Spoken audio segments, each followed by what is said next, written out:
요셉의 나이 17세 때의 일입니다. 그는 형들에게 미움을 받았어요. 미움받은 이유가 세 가지로 볼 수가 있는데요. 첫 번째는 형들의 잘못을 요셉이 자주 아버지한테 일러 바쳤다라는 거예요. 아마도 형들이 가나안 족속과 어울려 다니면서 가나안화, 세속화되었던 것으로 보여집니다.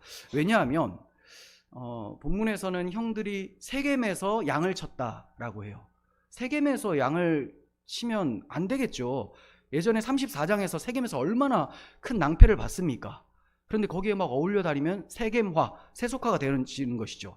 그리고 38장에는 유다가 가나안 사람 여인을 아내로 맞았다라는 내용이 나와요. 그러니까 얼마나 많은 세속화가 진행됐는지는 충분히 짐작할 수가 있겠죠. 자, 그러다 보니까 잘못한 행동들이 너무 많이 보이는 거죠. 요셉의 눈에는. 요셉은 늘 하나님 앞에서 충성되고 신실했던 사람이었습니다. 어릴 때부터 하나님만 경외하며 하나님 앞에서 신앙생활했다는 것이 성경의 내용을 통해서 충분히 알 수가 있습니다. 그러한 요셉의 관점에서 형의 죄들을 보면 그냥 지나치기가 쉽지 않았었다는 거예요. 그러다 보니 이제 아버지께 일러 바쳤는데 이것이 미움을 사서 박해로 찾아오게 됩니다. 그러니까 요셉의 경건함이 형제들의 미움을 사게 되었다. 이렇게 되는 것이죠.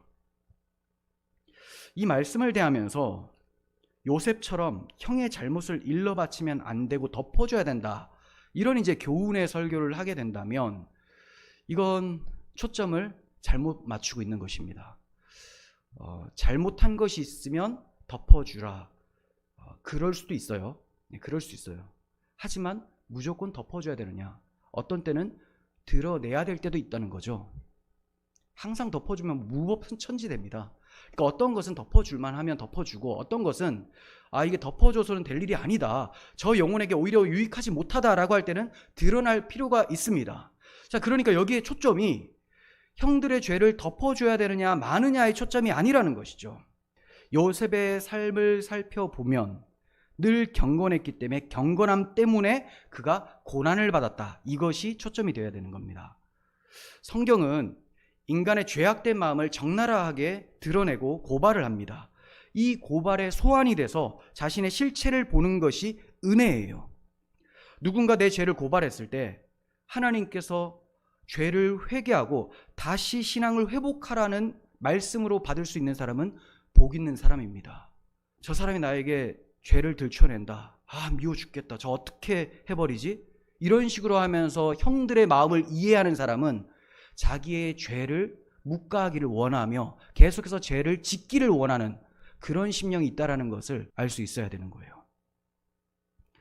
자, 두 번째는 형들에게 요셉이 미움산 이유 두 번째는 아버지의 편애 때문이었습니다. 아버지가 나이가 많을 때 요셉을 낳았어요. 12명의 아들 중에 11번째 아들이니까 얼마나 끔찍하고 귀하겠습니까?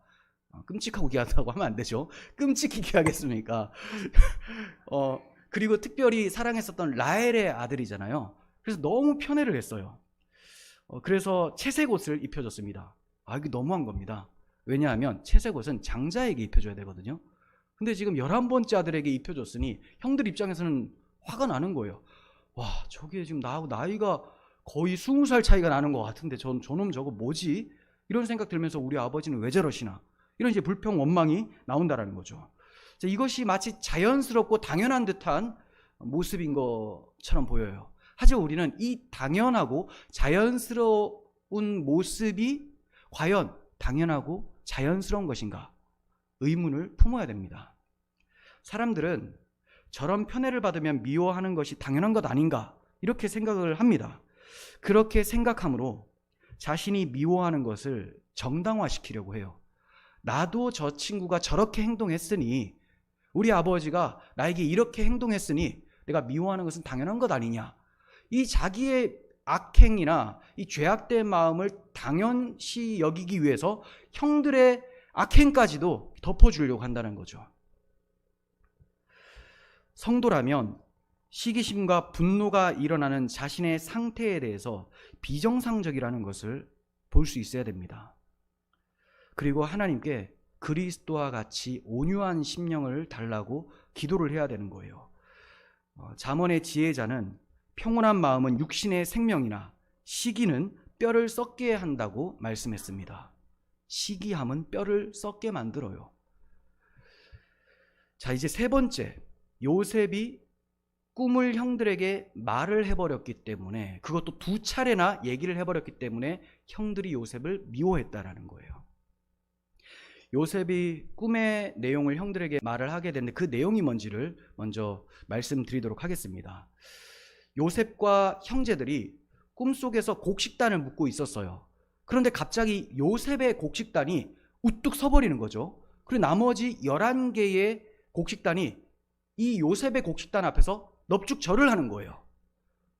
이것을 형들에게 얘기를 했으니 형들이 기분이 좋겠습니까? 그래서 화가 났어요. 근데 여기서 그치지 않고 2번째로 또 일을 치릅니다. 얼마 뒤에 또다시 꿈을 꿨다고 얘기를 하는데, 형님들, 아버지, 어머니 다 와보세요. 다 불렀어요. 해와 달과, 이거는 아버지, 어머니를 얘기해요. 그리고 11개의 별들이, 형제들, 우리 모든 가족들이 나에게 절을 하더라고요. 이렇게 얘기를 하는 거예요. 그러니까 이거는 이제 형들이, 이제 너는 끝났다. 너는 이제 내가 때만 기다린다 라고 시기하며 미움을 갖고 있었고, 아버지도 그 자리에서는 많이 혼을 냈습니다. 아니, 지금 네가 무슨 소리를 하는 거냐고 막 혼을 냈습니다. 자, 그렇다면 과연 요셉이 너무 경솔해서 이런 말을 했을까요? 제가 예전에는 경솔해서 그런 것 같다라는 생각을 좀 했었어요. 근데 좀 생각이 바뀌었습니다. 옛날 설교를 어떻게 했는지 모르겠는데 이게 하나님이 주신 꿈이라는 것을 요셉은 알았어요. 말을 하지 않을 수가 없는 겁니다. 이게 무슨 말이냐? 우리에게 주신 꿈이 있습니다. 우리 모두에게 동일한 꿈을 주셨어요. 그게 뭐냐?